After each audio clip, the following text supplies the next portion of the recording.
लो traders, क्या हाल चाल। Traders मैं आयुष्योत्री आप सभी का स्वागत करता हूं हमारे इस फ्री कैंडलस्टिक ट्रेडिंग कोर्स की वीडियो नंबर 6 में।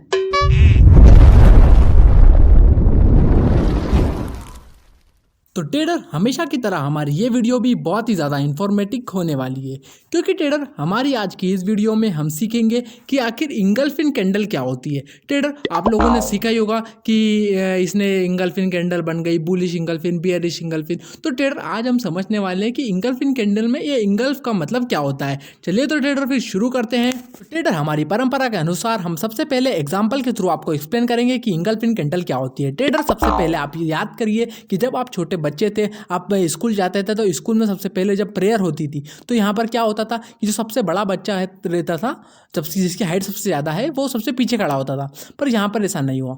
देखिए यहाँ पर कोई किसी भी हाइट का बच्चा कहीं भी खड़ा हो गया, ठीक है। मतलब मान लो 4 बच्चे खड़े हुए, उसके बाद एक सबसे बड़ा सा जिसकी हाइट सबसे ज़्यादा है क्लास में, वो सबसे आगे जाकर खड़ा हो गया प्रेयर में। नहीं, मैं तो सबसे आगे खड़ा हूँगा। जिद्दी था थोड़ा सा, सबसे हाइट उसकी, क्योंकि हाइट ज़्यादा थी। पीछे वाले बच्चे सारे उससे डरते थे, तो उन्हें कहा ठीक है चलो अब खड़ा हो गया सबसे आगे, तो क्या कर सकते हैं, ठीक है। और आपके टीचर आप खड़े हो गए आपके सामने, ठीक है। अब यहाँ पर आप समझिएगा, यहाँ पर क्या होगा, जो बच्चा सबसे आगे खड़ा हो जाएगा, ठीक है, वो बच्चा उसने पीछे वाले सारे बच्चों को कवर कर लिया, ठीक है। कवर कर लिया, इसको ट्रेडिंग भाषा में बोलेंगे कि सबसे जो बड़ा बच्चा है उसने पीछे के सारे बच्चों को इंगल्फ कर लिया। मतलब अब पीछे वाले बच्चों को दिखने ही नहीं दे रहा है, क्योंकि इसने पूरे तरीके से उनको ढक लिया। उनकी जितनी हाइट थी वो देख ही नहीं पा रहे कि आगे क्या हो रहा है, ठीक है। मतलब पीछे के सारे लोगों को कवर कर लेना, अपने अंदर ही, अपना हाइट के अंदर कवर कर लेना, ढक लेना उन सबको कि वो दिखे नहीं, ठीक है। इसको बोलते हैं इंगल्फिन। इसको ट्रेडिंग भाषा में कैंडल के रूप में समझते हैं कि इंगल्फिन आखिर होता क्या है ट्रेडिंग की भाषा में।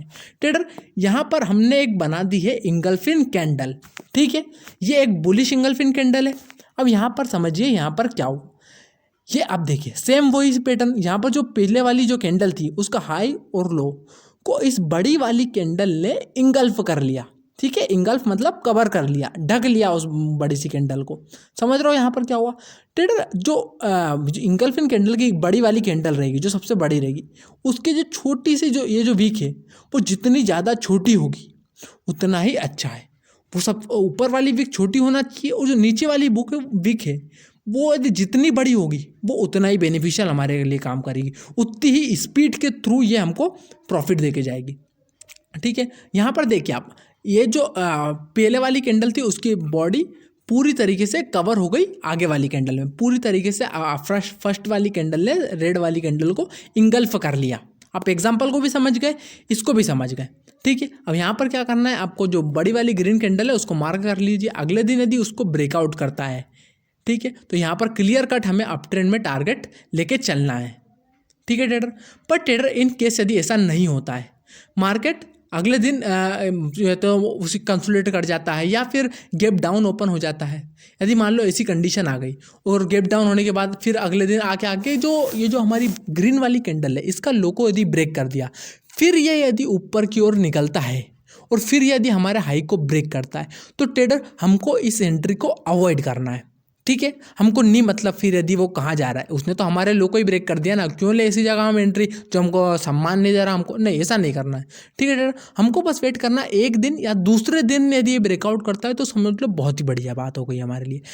डाउन ट्रेंड चलना चाहिए। देखो कंसोलिडेटेड एरिया में यदि आप इस कैंडल को ढूंढोगे ना तो कोई मतलब नहीं है, एक या तो टॉप पे बने या बॉटम पे बने तो मज़ा आएगा कैंडल का। ट्रेड करने लेने का मज़ा ही वो है। चलिए ट्रेडर्स, यदि ट्रेडर ये आपको कॉन्सेप्ट अच्छा लगा हो, हमारे समझाने का तरीका दिया अच्छा लगा हो, तो please like comment and subscribe करना